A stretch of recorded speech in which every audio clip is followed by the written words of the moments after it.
Good morning and welcome to the Maritime Skills Commission's Education Showcase on the final day of London International Shipping Week. We're delighted to have so many in our virtual audience today. My name is Chrissy Clark and I'm Secretary to the Maritime Skills Commission. We're very grateful to Clarksons for hosting and sponsoring this event. And we're delighted to have a range of fabulous presenters. After each presentation, you'll have the opportunity to ask your questions in the console, so please do that. And if anyone has any questions afterwards, we'll ensure you have our contact details. And please do feel free to continuing engaging with us. So who are we? The Maritime Skills Commission. We were established in July 2020 to lead the sector's work in ensuring the maritime sector has a pipeline of talented people to serve all parts, covering shipping, ports, leisure marine, engineering, science, and professional services. We're going to start today by handing to Malcolm from Clarksons to say a few words, and then I'll formally introduce the chair of the Commission, Professor Graham Baldwin. Thank you, Malcolm.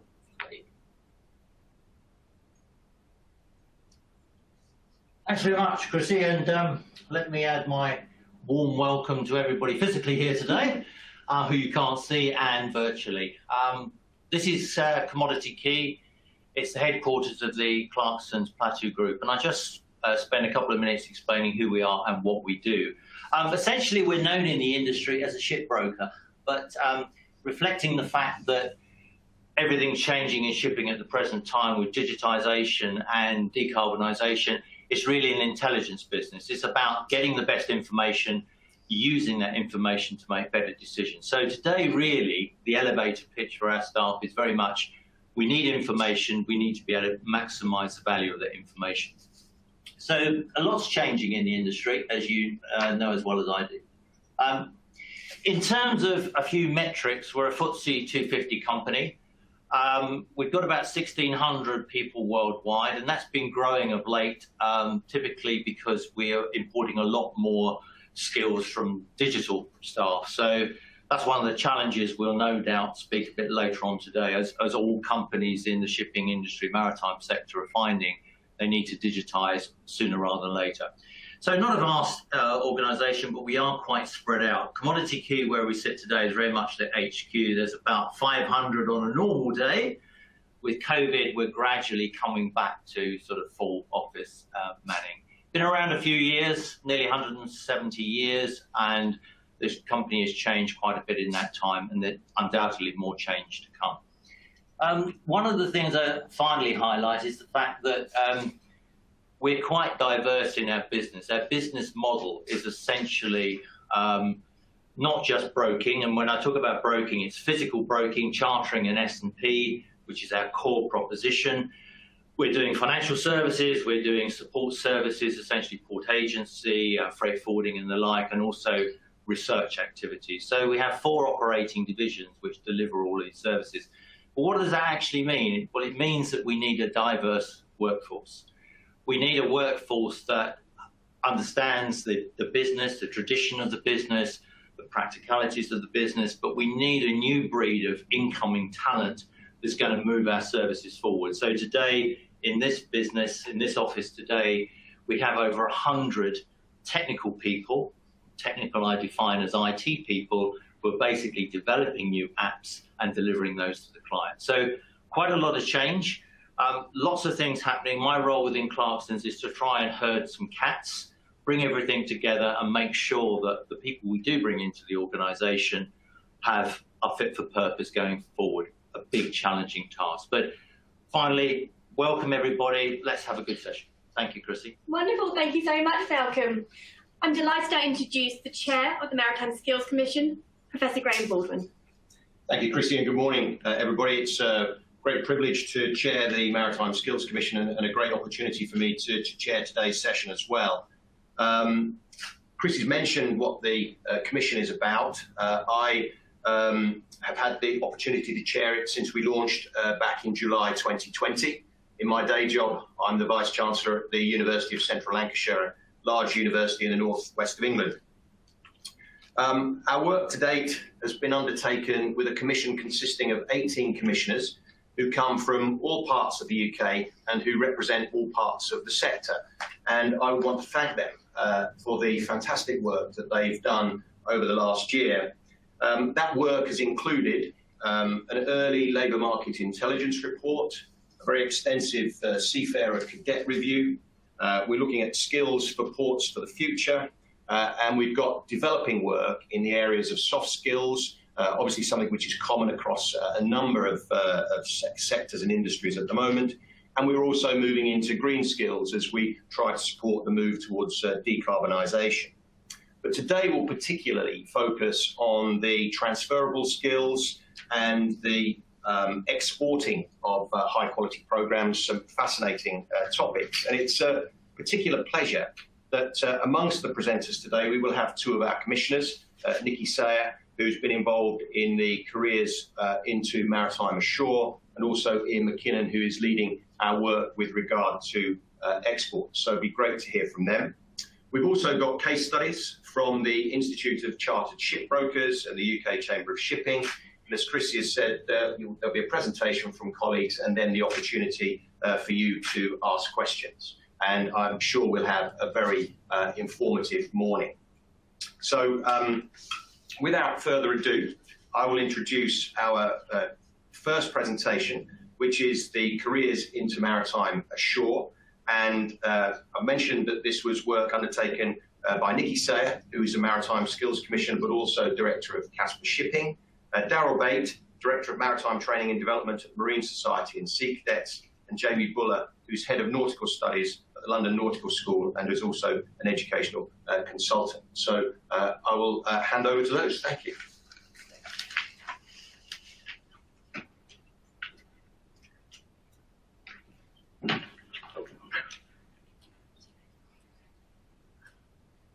Good morning. My name, as Graham's just introduced me there, is Nikki Sayer. I'm a Director at Casper Shipping. I'm a Commissioner on the Maritime Skills Commission, previous past Chair for the Institute of Chartered Shipbrokers North East Branch, and the current Education Secretary for the branch. I started my career on a YTS at British Steel, and before long I ended up in the shipping department and did my Institute's qualifying exams. This turned out to be the best thing I ever did, because the career has given me, taken me around the world and given me some fabulous opportunities. I just wanted to highlight the journey because for some reason this sector is a hidden sector and adults and young people alike don't seem to know anything about it, which is incredible considering the opportunities and the diverse career opportunities available. I specifically want to talk about the shoreside roles because around the country there's thousands of people doing in the shoreside, arranging for the goods to move from A to B, far more than the amount of people that are actually at sea. And this isn't just companies, shipping companies, this is also manufacturing companies who import and export their goods. So working on the Commission, along with the ICS, the Marine Society and Open Awards, we now have a qualification available for young people who leave school. So this qualification, something like this has never been available before because it's a fully funded level 3 qualification and can be taken in any college around the country. And it's up there with, you know, engineering and hairdressing or any other option that's available. So this also will open up the diversity agenda as well, because when I go into colleges and schools and I talk to young people, when I've spoken to them about the shipping industry and I ask who's interested, it's usually the girls that put their hands up. So I'm really pleased about that. So the more that they know about it with this qualification, the more we'll have young people coming through. The course has been delivered at Hugh Baird College in Liverpool, so some adult retrainers. And my colleagues here will tell you more about that and the qualification itself. We also have the course available at the North East School of Shipping, which is run from Stockton Riverside College, based in the North East. So if we had a candidate that came to Casper Shipping with this qualification and was aware of our industry, then we would snap them up. Because at the moment we need to take on people who have no experience of particular knowledge of the industry at all. So this will really give us the talent pool that Malcolm mentioned there, of young people that are qualified, ready for us to move forward. So thank you very much. I'll hand over to my colleague.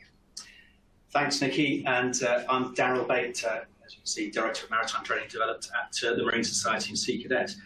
I have to take the first opportunity to thank the Commission for the project funding that helped us get this qualification off the ground. Having spent many years in FE, it's very rare for someone to give you some money to do some innovative curriculum development. So really grateful to the Commissioners for supporting that.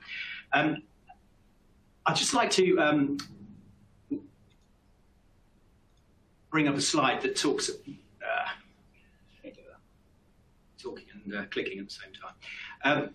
Just a reminder of the breadth of our sector, because there's certainly what we recognise, as Nikki's alluded to, is the need for a pipeline, a skills pipeline, an awareness of maritime. Certainly, in my time in FE, the visibility of maritime was negligible, if not non-existent.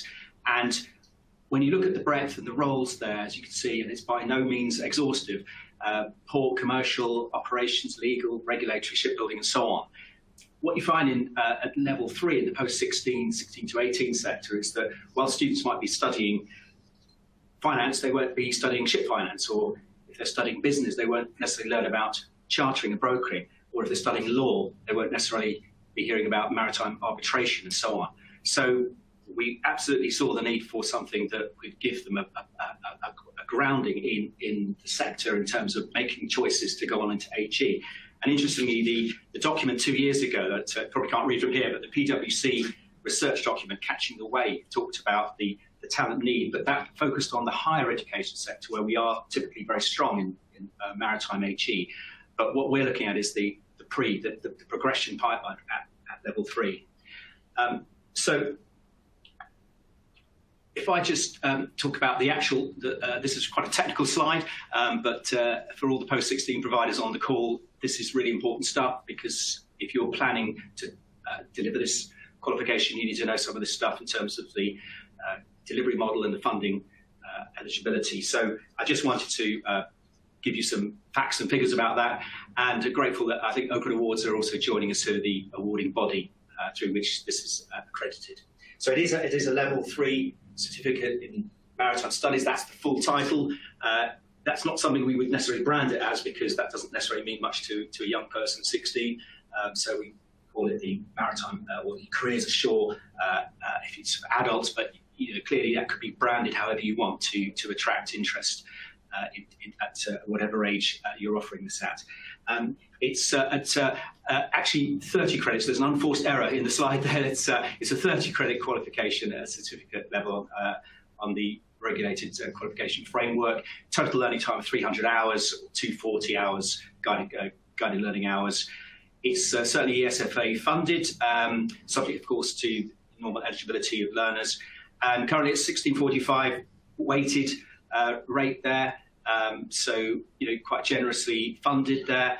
And really pleased that it was approved as one of the level 3 offers of the government's lifetime skills guarantee, whereby any adult who over 90 of any age who hasn't got a level 3 can actually do this fully funded. So really pleased for as long as that offer is available from the government. And it's also on the high value list of DFE qualifications there. It does attract UCAS points. That's also important. If you're planning a study program, you need to know, or young people need to know what they're actually getting in terms of putting together a study program. So it's broadly equivalent to a single A level. And there's progression from level 1 and 2. So Open Awards also have, as I say, the level 1 and 2 progression into this. So what we typically do at Marine Society, we offer a sort of a taster program at level 1 in the previous year to attract a cohort that then progress into level 3. It's assessed through a portfolio of various assessment methods. A couple of the units are exam based, and hopefully, and I'm sure I'm supported by colleagues here, that it will have support of the ICS in terms of leading people or adult retrainers who go into the sector to then work towards their diploma qualifications, and should support that. So just to finally say from me, we offer it as a distance learning program ourselves, but clearly want to support any of the post-16 sector to deliver this, and really happy to work with anyone who wants to do that. We clearly ran it at Hubert College successfully, so we'd really like to see this expand beyond. So I'm going to hand over to our colleague, Jamie Bullar, who's going to talk a little bit more about the content. Thank you very much. So I'm Jamie Bullar, Head of Nautical Studies at London Nautical School, where I've been teaching maritime studies for the last 23 years. I've been involved in the development of this qualification as well as teaching it at the chalk face, or interactive whiteboard these days. And it's been really interesting with the Hubert Liverpool Port Academy side of things to work with adults who are retraining. I had taxi drivers, I had somebody coming in from offshore wind industry, I had stevedore involved in ro-ro cars, and I had somebody coming in from the oil industry. And working with adults as retrainers on the level 3, they of course come into the course with some background knowledge as well, which gives a totally different teaching dynamic to my usual classroom style, which is teaching sixth form students who have come through the level 1 and the level 2 with open awards, and then starting at level 3, or external students from other schools and colleges come to the London Nautical School and do the maritime alongside A-levels. So they're able to get the sort of maritime shipbroking angle, as well as do A-level maths and A-level business studies, A-level law, or if they want to become a naval architect, the A-level physics and A-level engineering, or BTECs. Going into detail on the actual qualification, as Darrell alluded, the students need to do 2 core units and then choose, or the college or school would then choose 3 optional units. So the work we've done with the Maritime Skills Commission is looking specifically at the shoreside roles in maritime, where they lacked the shoreside units in previous qualifications. So we have developed some wholly new units on port services and operations, commercial shipping operations, and maritime trade. To give a little bit of a taste, and I won't go into too much detail on the units, a little bit of taste of what I'm actually teaching, or colleagues are teaching.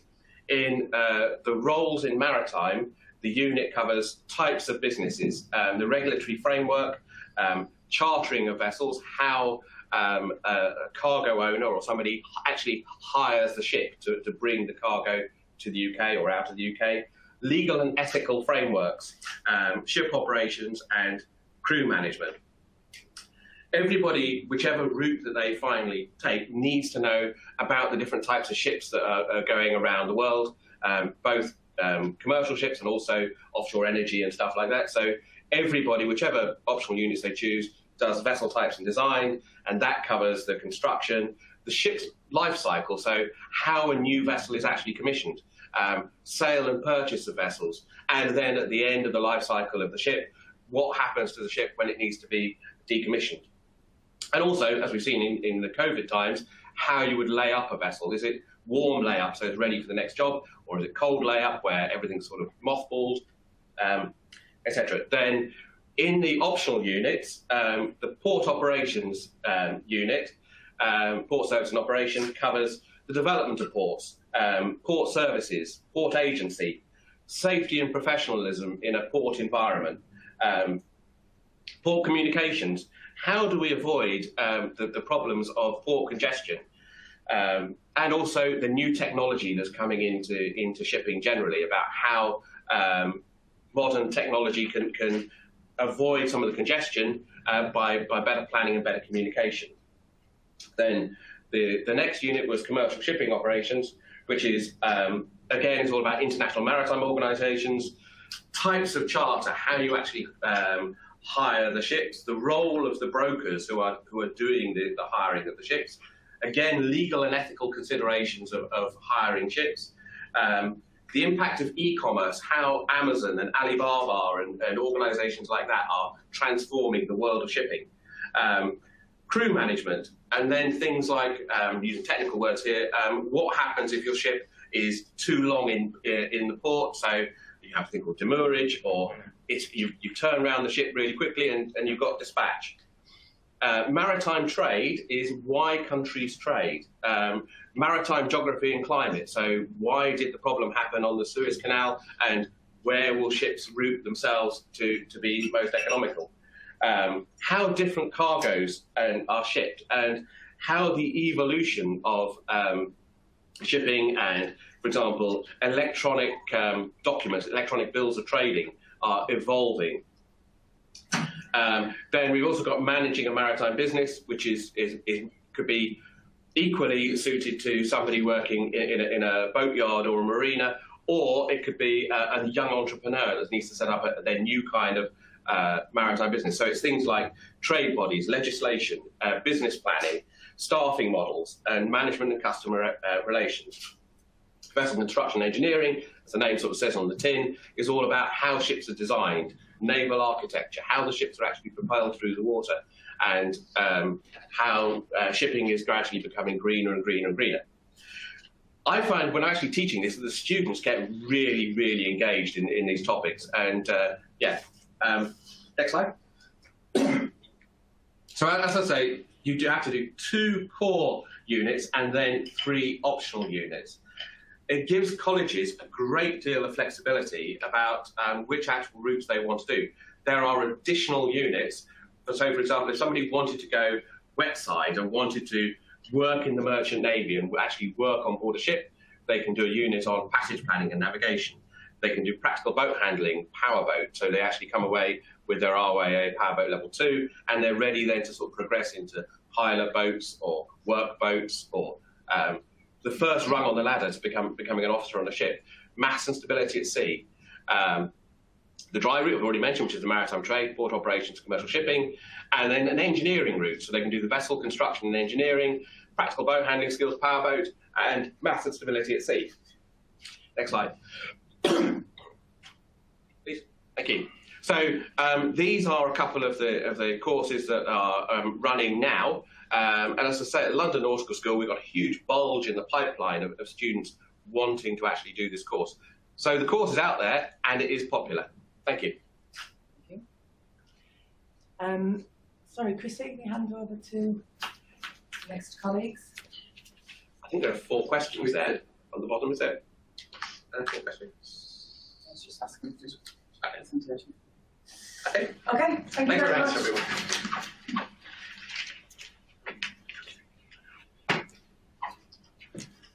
Well, thanks very much to Nikki, Darrell, and Jamie for that really interesting presentation. A really interesting programme, actually, and one that the Commission has been very pleased to support and delighted to see the impact that it has the potential to have and the fact that it's been accepted in the way that it has. So the presentations will be made available after the event. So thank you for that. And if you have any other questions, please do fire them through, because Nikki, Darrell and Jamie are still with us and will be able to answer those. The Commission is very, very keen to make sure that we do balance our work between seaside and shoreside, and we're delighted that we've got this programme running, so congratulations to colleagues for that. So moving on now to our next presentation, and this is from the Institute of Chartered Shipbrokers, and it's my pleasure to introduce Robert Hill, who is the Director of the Institute. Robert, thank you very much. Before Robert starts, at 10:30, guys, Clarksons has a Friday fire drill. You please sit still, it'll last for 30 seconds, but it will blow your mind. So bear that in mind. There's no distraction there. Sorry about that, guys, but safety comes first. Yes, safety comes first. Thank you very much, Malcolm.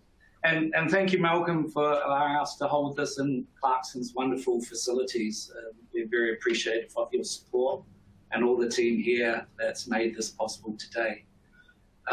Before I start, I just want to take the opportunity actually to commend the Maritime Skills Commission, Jamie, Darrell, the whole team for putting together the qualification that they have done so wonderfully. I know certainly when I was at school, maritime careers, well, they didn't actually exist. There was certainly no pathway. And this is yet another pathway to help the future generations join the maritime industry. I think it was Darrell stole my thunder. The Institute of Chartered Shipbrokers does indeed support the qualification. We're very fortunate. Nikki, of course, is a fellow at the Institute, and she very kindly presented the qualification to our Education and Training Committee recently. and are currently reviewing it and considering how the course best fits within our system of recognising prior learning for exemptions. So we look forward to working with you on that.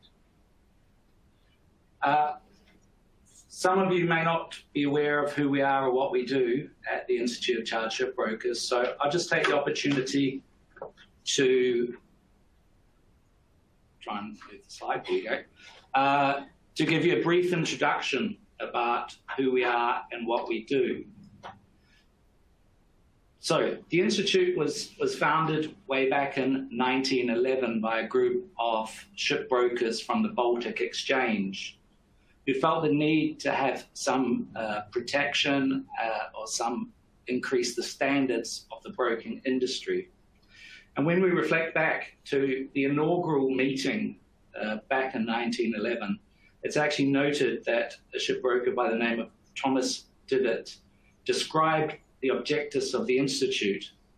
And even back then, one of them was to provide for the better definition and protection of the profession or business of shipbroker by a system of examination and the issue of certificates of the results of the examinations.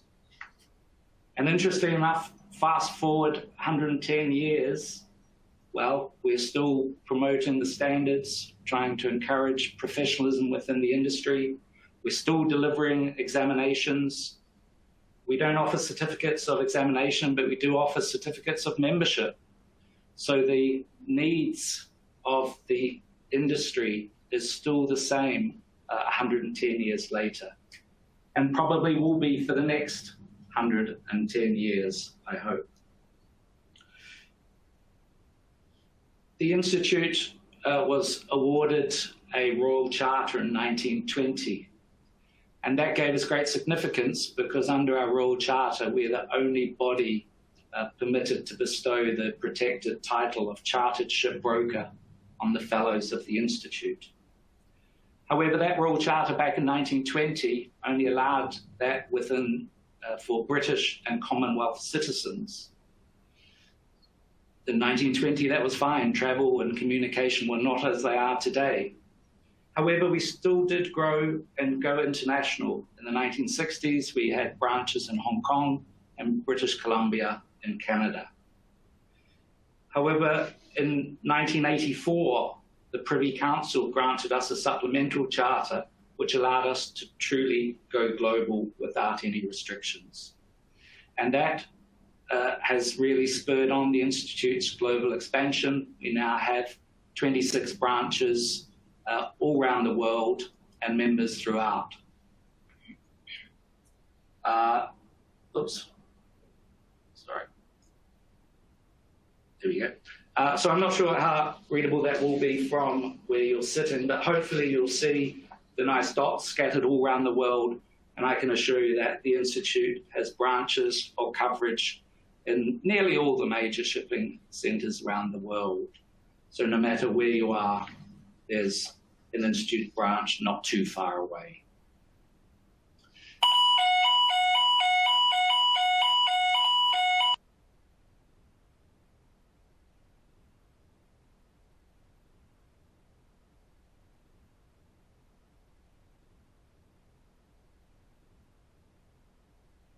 That was indeed the fire alarm test.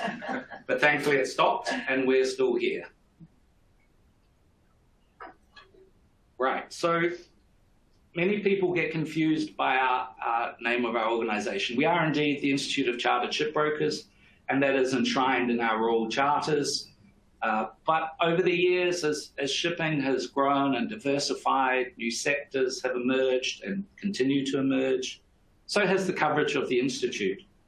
So we're no longer strictly about shipbroking only. In fact, we cover all the major disciplines of shore-based commercial shipping. Some are on the slide in front of you, but we cover pretty well most of the major commercial shore-based disciplines these days. As we are a membership organisation, the question is how to become a member. So through our Royal Charter, there's 3 very clear criteria to become a member. Firstly, you are indeed a professional membership organisation, so applicants need 2 years professional industry experience. Applicants need to be a fit and proper person. Good old Royal Charter speak there.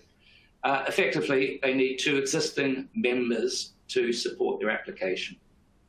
And then there's the proven knowledge, where we come back to our original foundations of examination. And we run a series of examinations around the world each year, normally in May and November. Now, one of the attractions to the Institute and unique propositions is that we indeed have a global reach. And that is incredibly beneficial, particularly for those working in a company who may suddenly be asked to move to a different office temporarily or permanently. Students are not tied to a particular campus or examination centre. You can start your examinations in London, do intermediary examinations in Hong Kong, and complete in Vancouver, or any combination you like. So it does not restrict employers to hold an employee in one particular location, or even students who are not employees, if they wish to travel around the world, it does not hinder their opportunity to gain our qualifications. However, wherever you sit in the world, our exams, whether it is Mogadishu, Mumbai, or Montreal, your paper will be marked by the same examination team globally. That ensures absolute consistency and quality of our examination process, regardless where you sit in the world. And that is also why our exams and qualifications are highly regarded globally, because there is no discrepancy about where you sat your exam or any local influences. Everyone sits the same exam on the same day, and it's marked by the same examination teams, which is a very robust system that has helped develop the reputation that we currently enjoy. Now, the exams that we're talking about are what we call the professional qualifying examinations, which are 7 examinations. We have 4 core examinations, which are compulsory, and then 3 specialisms, which a student may choose from, depending on which area of the industry you wish to go in or where your interests lie. There's a good variety of specialisms to choose from. I'm afraid our exams are good old school 3-hour written exams, so we truly do test your knowledge. We do have an over 60% pass rate, so they are still passable. But I make no apologies that they are a little bit difficult, because when you do travel around and be able to put MICS as a member or FICS as a fellow post-nominals on your business card, they do indeed mean something around the world, because everyone realizes that you've had to work hard, sit very vigorous exams, and have passed it and have shown that proven knowledge. Along the way, we offer foundation diplomas and advanced diplomas. The foundation diploma is Introduction to Shipping with 1 specialism. Our advanced diploma is Shipping Business with 1 specialism. Both exams must be sat and passed in the same examination session, and we do indeed offer those diplomas as a standalone qualification. Those subjects that you pass for your diplomas count towards the 7 required for completing your professional qualifying examination. If you're new to the industry or wishing to know more about it or starting off on your journey, we offer an Understanding Shipping program, which is designed for new entrants or those that wish to become involved in the industry.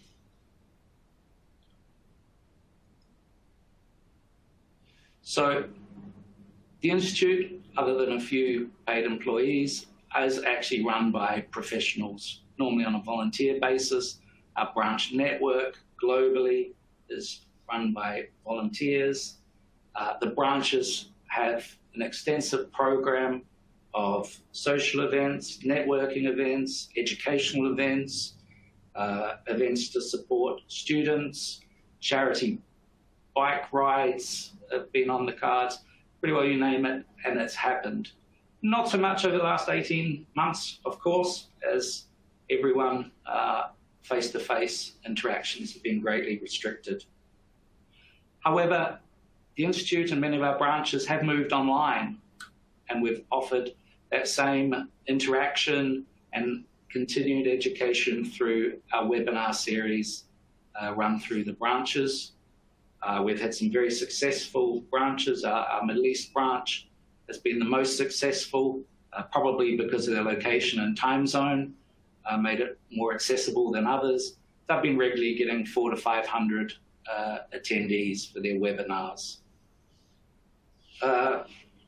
The Institute itself has started running member-only and registered student-only webinars to try and help develop students as well with what we're calling our soft skills. So entrepreneurial mindsets, finance for non-accountants, those kind of things that don't usually fit in a professional qualification, but are so vital when one is developing their career.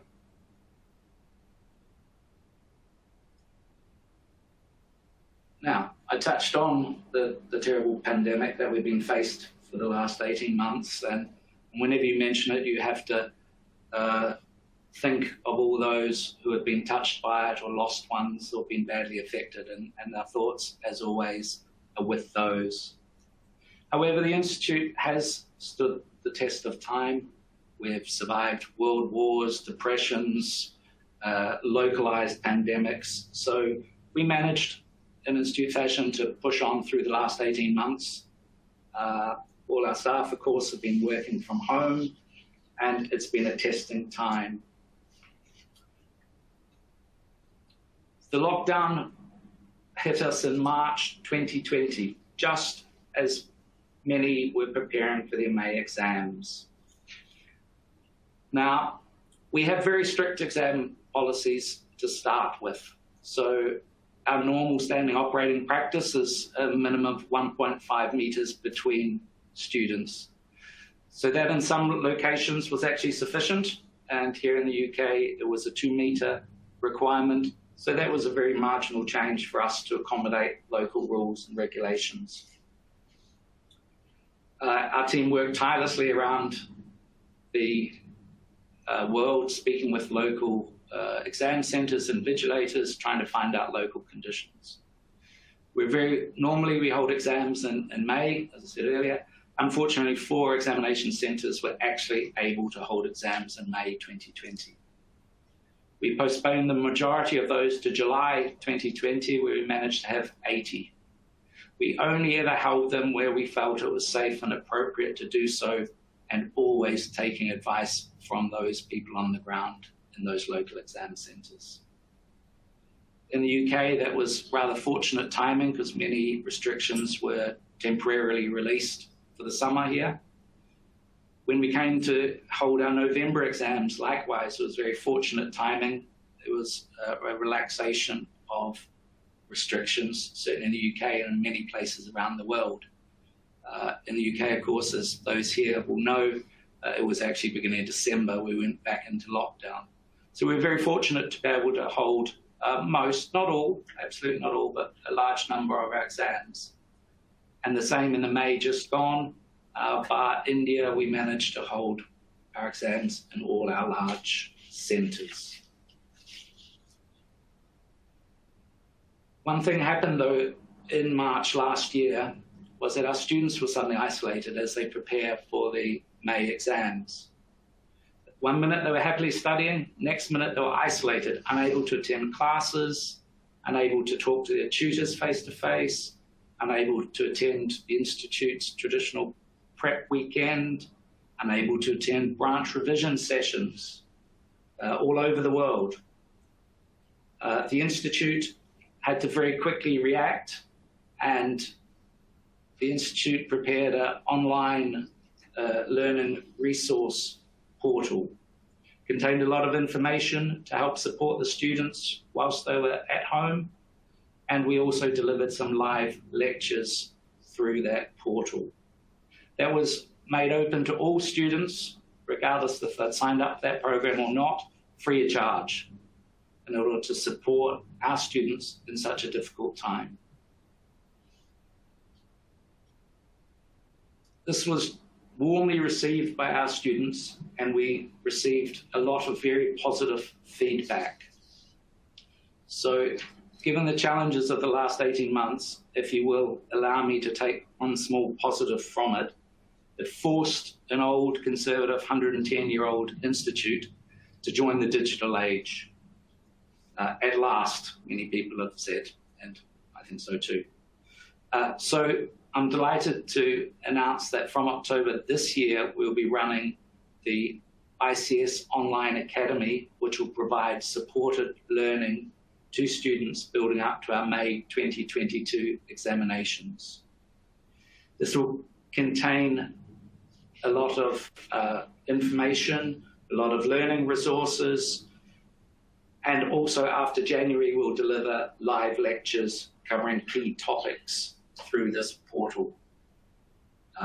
We hope that this will be a great benefit to our students. It will increase their accessibility to those who are unable to attend face-to-face classes, even without considering the impact of the pandemic. And we hope it will support them leading up to their exams. Each year, twice a year, the Institute opens their doors and we have a global open day, which is throughout many of our branches and teaching centres, welcoming students, potential students, businesses, and anyone who is just interested in the Institute. Our next one will be next week, 23rd of September. We'll deliver 2 online sessions from 12 noon to 1 o'clock British Summer Time, and also from 2 to 3 o'clock in the afternoon British Summer Time. If you are in London, you're also welcome to come along to our offices in 30 Park Street between 3 and 7 o'clock on the 23rd. If you are not in London or unable to attend any of those, we have a network of branches and teaching centres who are also offering open days and sharing information with potential candidates. All the details are actually, there are too many details to mention here today. Otherwise, I'd still be sitting here when the next fire alarm goes off. So please do look at our website, ics.org.uk, and under our events, there's details of the open days. It's open to anyone who has any interest about finding out more about the Institute. You can speak to advisors, ask questions, find out any more information. Even if you're not available on the 23rd, you are always very welcome to contact us at any time through our email address, education@ics.org.uk. We'd be delighted to hear from you. Thank you very much. There is a question, is ICS PQAs leading to membership? Which are the other requisites? Are there? Yes. So there are 3, just to clarify, there were 3 requisites for membership: that of professional experience, having 2 members or fellows support your application, and complete the 7 subjects of our PQE. So hopefully that answers that question. Thank you very much.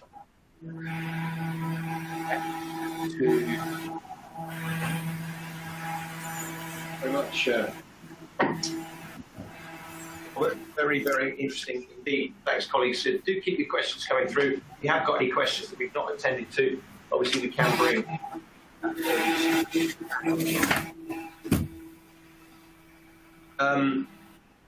I'm sure that was particularly interesting for people.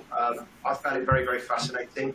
Lots to talk about after that, Robert. I think very provoking. Some interesting processes being used in the Institute. Robert mentioned the challenge of delivery during the pandemic. Of course, that's that's impacted all educational providers.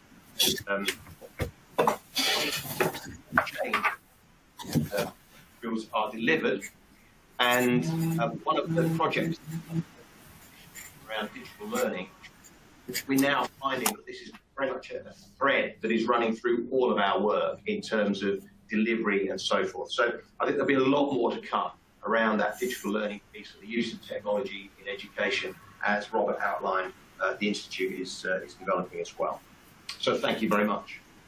So it's now a great pleasure to move on to presentation 3, because this is again presented by one of our commissioners, Iain Mackinnon, who is also Secretary to the Maritime Skills Alliance. Iain is steeped in skills. Many of you will know him. He's worked in maritime for a long time, and one of the sector's main advisors and guiders in this particular field. I mentioned earlier that exports was one of the objectives that the Commission was asked to look into by the DFT and the Maritime UK.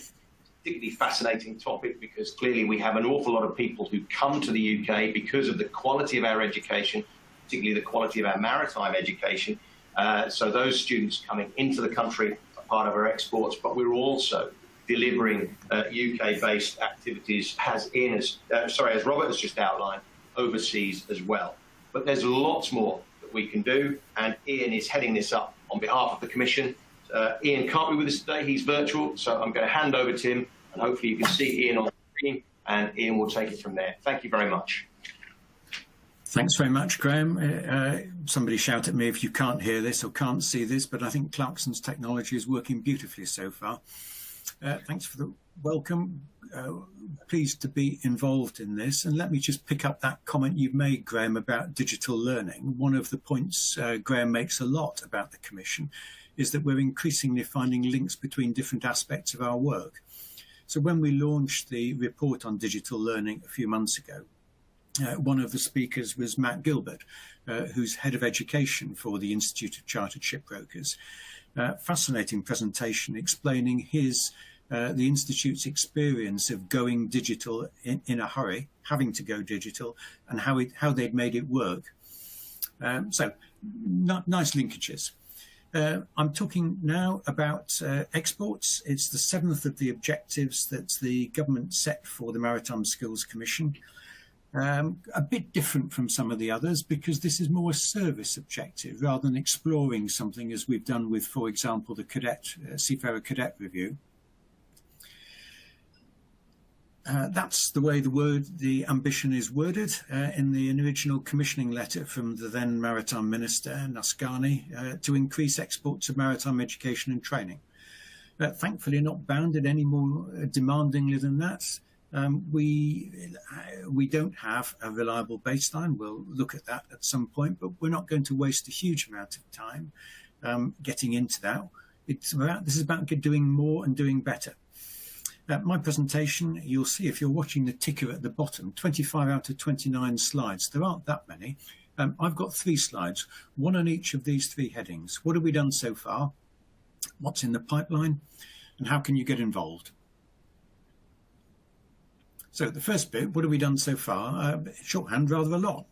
We had an initial webinar in December last year. About 80 people attended from all sorts of organisations in the UK, private sector providers, colleges, universities, others, people with an interest in the export of maritime education and training.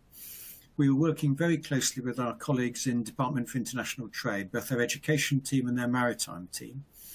Our purpose was to introduce ourselves, a new kid on the block, explaining what the Maritime Skills Commission was about and why we were interested.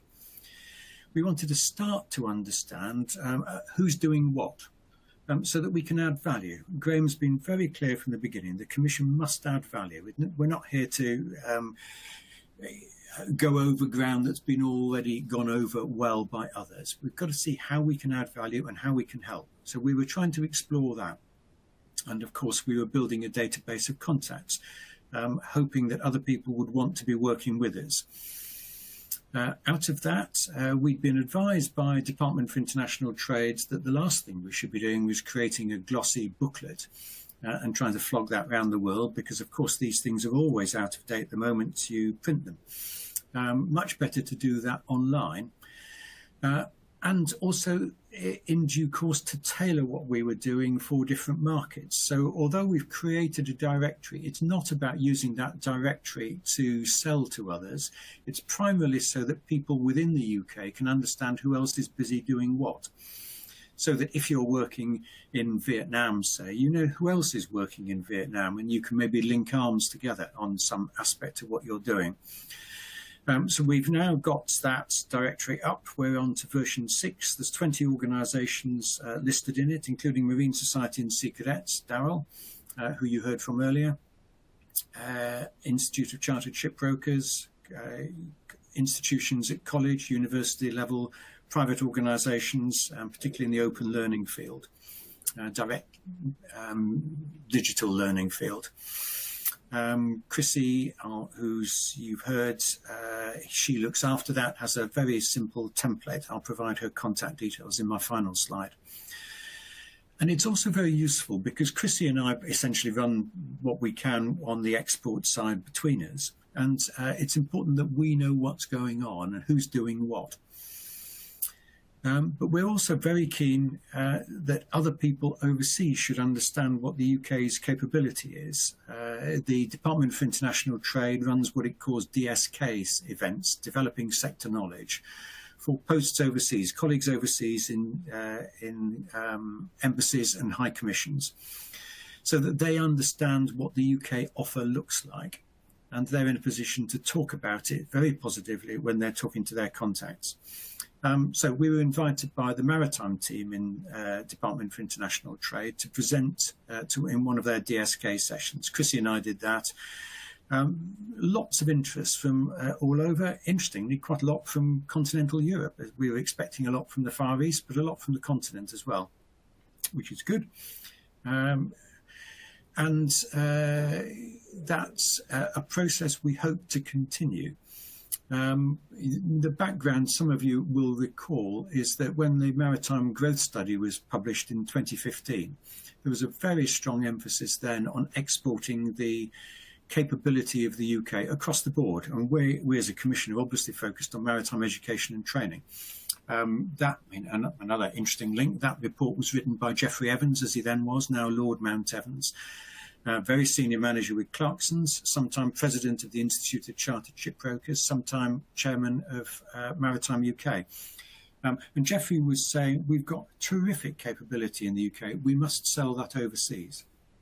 So these DSK events are part of the process of making sure that our representatives, the UK's representatives in other countries, know what we can offer. Through other sources, in other links in May, Graham presented to a couple of ministers in Indonesia and some senior officials. Chrissy and I were there supporting the event. That was through links through the International Labour Organization. They're running a project in Indonesia supporting growth in the maritime sector, funded by the UK Foreign Office. And one of the ambitions in Indonesia is to create a Maritime Sector Skills Council. So through the ILO and through our embassy in Jakarta, we were invited to present the Commission, not as a model to say, do this and you'll meet your need, but to say, here's the way we've chosen to do things in the UK. And we hope that that's useful, at least inspiring in trying to see how you might do it differently and to suit your own circumstances in Indonesia. That might seem a slightly odd thing to do, but it's built us some goodwill. So through that, we were introduced to the British Chamber in Jakarta, a long-established organisation, working with a number of organisations in the UK to support the growth of British trade, including amongst them a lot of organisations in the education and training field. And what the BritCham, as they call themselves, what BritCham wanted to do was to focus in particular on employability. So I presented the Commission's cadet review, Seafarer Cadet Review, because that's all about enhancing the employability of people who train in the UK to join the Merchant Navy as junior officers. And we were, so another example of how the different bits of what the Commission's doing link together. And you won't be surprised to know that once we hoist our flag up the pole to say we're interested in exports, other people have, mixing my metaphors here, but other people have knocked on the door and say, you couldn't introduce us, please, to somebody who knows about X or Y. So Chrissy and I have fielded a number of ad hoc requests for help. That's a really helpful thing to be able to doing, and I'm trying now to link it to the Maritime and Coast Guard Agency's concierge service that they launched on Monday as part of London International Shipping Week. Some of that, much of that, depends on us knowing what's around and who's got expertise in what. One of the requests in particular was quite, well, not particularly confidential, but it was an organisation that wanted to refresh its list of expertise and didn't much want to shout about that process through an open tender. Well, it's important, that's the way it works in some parts of the market. It's important that Chrissy know what we're doing so we can be as fair and as helpful as we possibly can across the board. What's next? What's in the pipeline? Well, I mentioned Indonesia. We're using that as a test in some ways. We've got an event on the 7th of October. I'll put contact details for the Commission's website in my final slide, but you'll see all the details there, and it's on the events page. We're calling it the Indonesia Opportunity. By chance, I've visited Indonesia on behalf of the Association of Colleges, wearing a maritime hat a few years ago, working with the British Council also. So I've got some sense of the opportunity. Maritime UK had a really interesting meeting 3-4 years ago with Wazim Malik when he was the British ambassador in Jakarta. Really fascinating exploration of the scale and nature of the opportunity. Many people wouldn't understand, wouldn't know perhaps that Indonesia is a G20 country. Wazim was talking about the reality, the certainty that Indonesia would be one of the top 10 economies in the world in 10 years or so. The question will be 7, 8 or 9, but it's big and growing, and it's a huge maritime economy. Lots of organisations in the UK are already working in Indonesia. Lots of colleges, universities, private training providers already working there. Part of our ambition is to help everybody understand who's doing what so we can link things together. We want to, and I've called it there, 2 + 2 = 5. You wouldn't think I got 2 maths O-levels, would you? But 2 + 2 = 5 is, to my mind, a really important part of this process. If you are in the Institute of Chartered Shipbrokers, for example, and you're talking to colleagues in Indonesia or Surabaya or anywhere else in Indonesia, and they say, what do you know about shipbuilding? Well, not a lot, actually. Perhaps you'll know something, of course, but we do know other people in the UK who can be useful to you, and we want them to make an introduction, and vice versa. And part of what we're doing as a commission is testing our approach. We can't do something like this for Indonesia. Not every country is worth it, obviously, but we want to see how we can be useful and understand where we can position the commission to be helpful to exporters in the UK. So how can you get involved? Whoops, sorry, gone too far. How can you get involved? Chrissy maintains a database of people who are interested, and we feed that with a variety of different things. There's no point in us bothering you recirculating, for example, the Department of International Trade's vocational training email when it emails when they come out. Jonathan would want you on his database direct, Jonathan Ledger. You can do that. But there's some other things that we can feed into that and do. Add your organisation to the directory. Tell us what would be helpful. And in some cases, tell us what's getting in your way. I think particularly of my tour around Fleetwood Nautical campus 15, 20 years ago, maybe. And then John Matthew, who was then running it, said that perhaps 5% of his funding, only 5% of his funding came from the UK government, because the rest he earned commercially through international contacts. That figure is now much higher. Because of changes in the way the UK government has worked. So we're keen to know what barriers there are, what's getting in your way in terms of exporting maritime education and training. And if we can be helpful, we will, because the Commission's well connected. And here, in answer to a previous question, Graham confirmed that we would circulate the slides. There's my contact details and Chrissy's, and that's the Commission's website. So you'll see on, if you follow that link, there's a project page. Exporting is within that. You'll see a link to the directory and the rest of what we've been up to. Thanks very much. Back to you, Graham. Happy to take any questions, of course. Thank you, Iain. Very interesting as always. Thank you. I'm not sure if there are any questions for Iain. Please do send them through if you have. Just to reiterate what Ian's saying there, any information about the Commission is available on the website, and would encourage you to visit that. It is expertly maintained by Chrissy.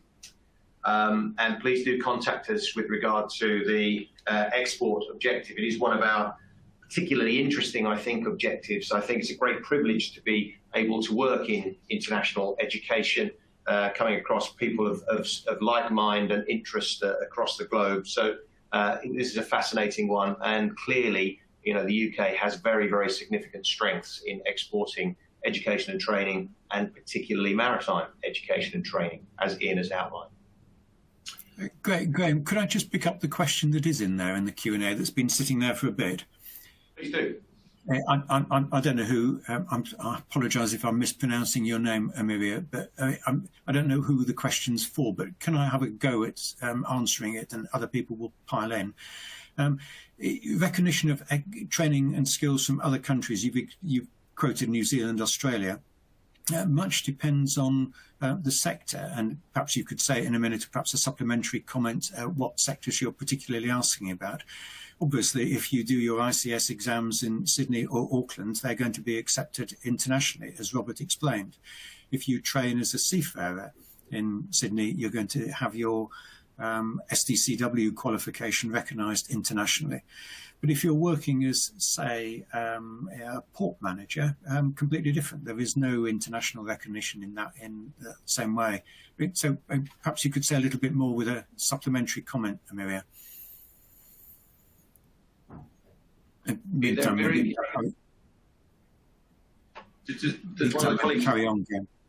Yes, want to add? Do you want to come through to the chair, please, Matt? Yeah. Yeah, just to, sorry, Matt Gilbert from the Institute, just to follow up on what Iain said about recognition. We do, within the Institute, have a very evolved accreditation of prior learning system. So when Robert was talking about the 7 examinations required to complete your professional qualifying exams, if you have accredited qualifications from a university, maritime university or college around the world, I think we've looked at about 80 worldwide, which has been vetted by our Education and Training Committee, then you are able to get a dispensation through our exemption system. So individuals can get a maximum of up to 3 exemptions, I believe, to bring the finishing line to clear your exams and apply for election to membership a little bit closer. And if your qualification is not already on our approved list, then it is a free service for the institution or the individual to put the relevant details before our Education and Training Committee, and we do that on a fairly regular cycle. Okay. Thank you, Matt. Thank you, Iain. There's another question, Graham, from Paul Little, Principal of City of Glasgow College. Paul's going to be hosting some of the events for COP26 at the beginning of November for the worldwide summit on green, the green agenda. Paul's asking, how important will COP26 be to exporting UK maritime education and training? Well, and keep banging the drum, Paul, good for you.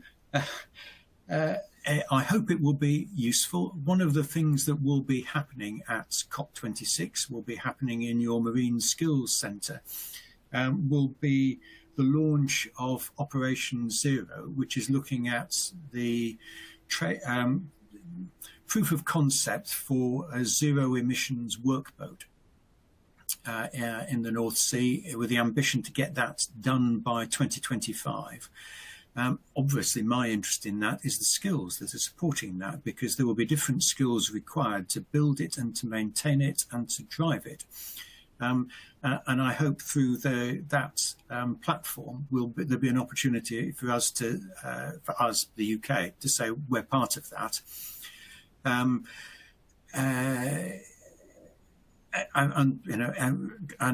onwards into other aspects. I mean, Amelia's picked up my question. I'm glad I got your name right. Good. No immediate recognition for ratings. Yes. Well, that's quite a complex question, and it's all to do with SDCW and what's recognised in different parts. There are in the UK, we particularly look at efficient deckhand, which is not really recognised and used in other parts of the world. I think your best bet, Amelia, will be either, depending on whether you're talking for others, the exact nature of your relationship with whoever's asking, to talk to Seafarer Recognition Branch in the Maritime and Coast Guard Agency, because they're well used to fielding questions like that. But if you've got my contact details there, if I can be helpful in just taking that question a little bit further before you do anything with it, drop me a line. Back to you, Graham. Thank you, Iain. Thank you, Iain, and thank you, Matt, for answering those questions. And as I say, keep the questions coming. We can always bring colleagues in to answer them. But thank you for that, and thank you, Iain, for the most interesting presentation. We look forward to getting more involved as a commission in the export activity over the coming months. Our final presentation this morning is from the UK Chamber of Shipping, and it's about the UK Chamber of Shipping's recognition service. It gives me great pleasure to introduce Peter Aylott, who is the Director of Policy at the UK Chamber of Shipping. Peter, thank you very much indeed.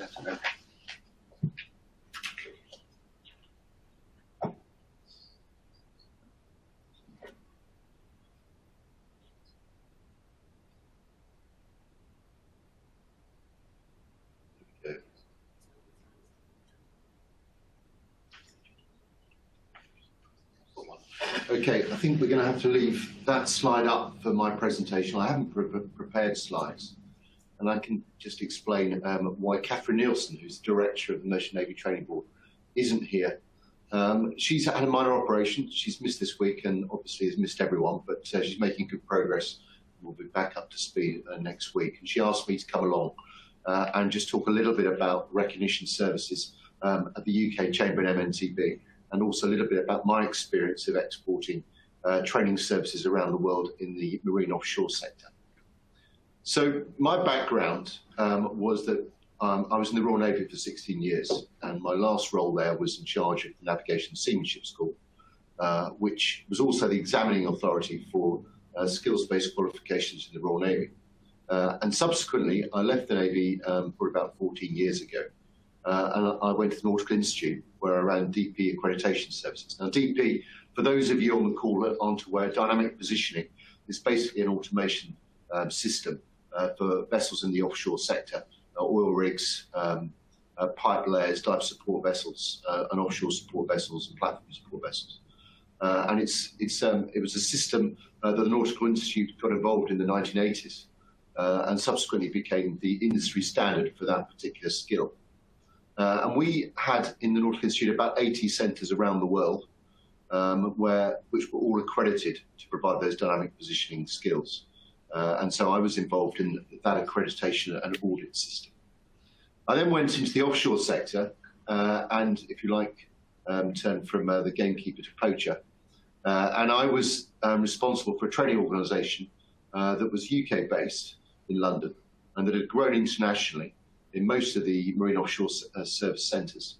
So we were providing dynamic positioning training specifically in London, in Singapore, in Shanghai in China, India, Mumbai, Rio de Janeiro in Brazil, and through a franchise with a manufacturer in Houston in America.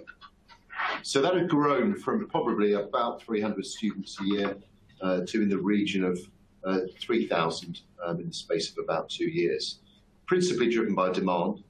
But interestingly, being seafarer orientated, it was very much about moving seafarers around the world.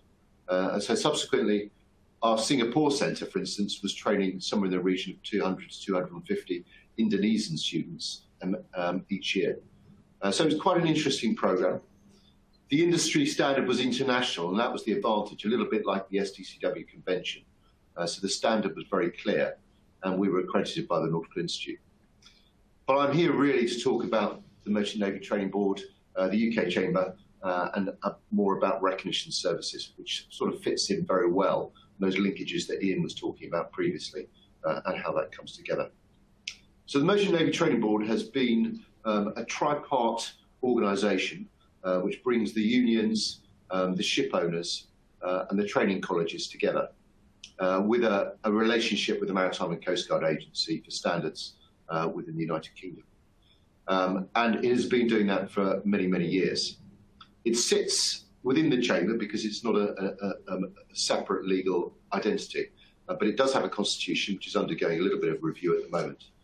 And consequently, there is a move to take recognition services, which I'll explain in a minute, to the Chamber rather than the Merchant Navy Training Board. And that's quite simple in the sense that the tripartite organisation has a view that it should be looking at UK qualifications, but from a UK perspective. Whereas the recognition services is a service that's offered both nationally and internationally. And so consequently, it will become very shortly a UK Chamber branded activity rather than the Merchant Training Board. Now, what are recognition services? These services principally are about taking what we do in the UK and giving an opportunity for an institution, organisation, either to have its individual courses, or itself as a centre recognised by the United Kingdom Chamber as meeting the standards set by essentially the Merchant Navy Training Board. It's a very rigorous process. It's not very different from an audit process, but it's very, very similar. And there are, I think, 16 criteria that have to be met, everything from the standard of the training output to the organisation itself, the physical experience of the students.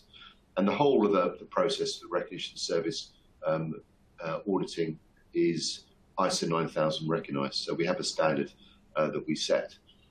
Now we've moved that internationally. So we've got institutes in India and the Philippines that have received that recognition. And we have quite a number of organisations in the United Kingdom that have received that recognition. So I guess one of the questions that would come out very quickly is, well, why are we doing this on the basis that STCW generates a convention of commonality across the world? But of course, and the question there about ratings in Australia is quite an interesting one. It's not quite as simple as that.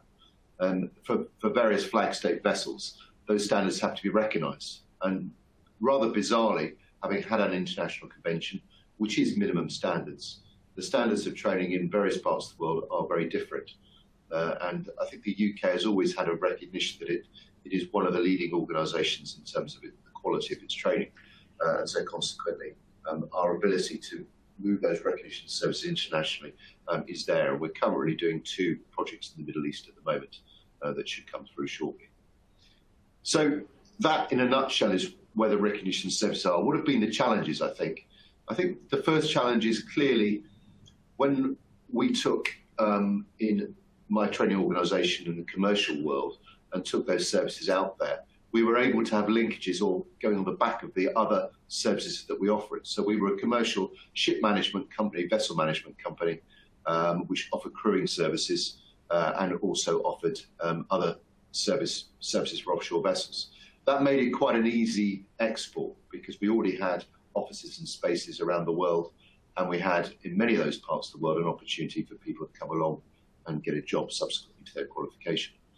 The challenge for recognition service has been and will be, I think, that we are obviously London-centric, UK Chamber of Shipping, and we don't have the outreach physically to take those opportunities out there. And I think one of the things that I've taken from this morning is the linkages. So if we're talking about export services, and the Institute of Chartered Shipbroking has got that set up all around the world. It's something that we can learn from, something we can lever to try and improve that offering of recognition services around the globe. I was very interested in Iain's comments about Indonesia. I know it quite well. We trade a lot of seafarers in Singapore from Indonesia. It's a huge opportunity. But it is about how we outreach and how we move those services abroad. And I think that is principally going to be the biggest challenge for this type of thing. The Institute of Chartered Shipbrokers has taken some time to do it. I saw it happen at the Nautical Institute, which was an organisation that came out in 1972, and it took about 30 years to internationalise to the level that it's got now and enable it to outreach to people all over the world. And I think we've got to find a way within the maritime community in the United Kingdom to leapfrog on that so that we can offer those services around the globe. Thank you. I don't think there are any questions specifically for me, but if there are, subsequently I'll be delighted to answer. Thank you very much. Thank you very much, Peter. Colleagues, that's the end of our presentations. Lots of information been provided to us during the course of the morning.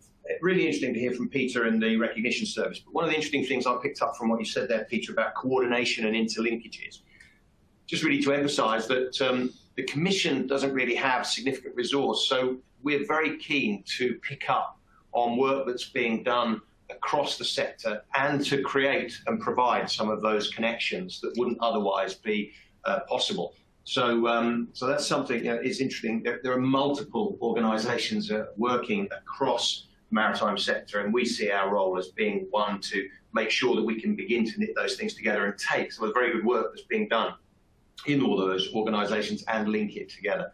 So thank you, Peter, for that.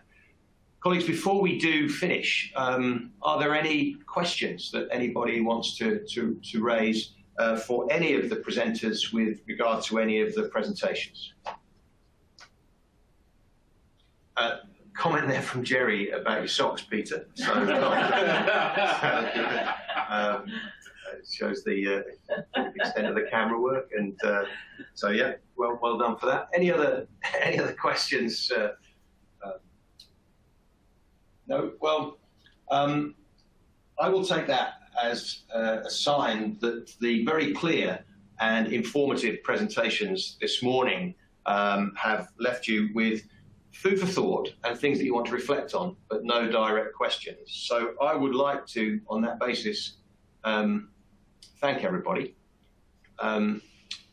Geoffrey Mount Evans, who Iain referred to earlier, a comment, really good presentation, and personally impressed by the very focused work being done in this area. So there you go, Peter. Thank you, Geoffrey, for that. As I say, I would very much like to thank all of the presenters this morning for their very, very informative presentations. I'd obviously like to thank you, the virtual audience, for attending this morning. I hope you found it interesting, and certainly as interesting as much as I have and as we have. I'd also like to thank Chrissy for the work she's put in, and particularly also to thank Clarksons as the event sponsor, and also to echo what Iain was saying. The technology, I think, has been marvellous and a really very nice way of going through a webinar like this. So thank you very much to Clarksons. But if there aren't any further questions on that basis, we've obviously got a little bit of time back this morning. In my experience, that's never something that we don't value. So thank you all for attending, and we look forward to speaking with you again very soon. Thank you very much.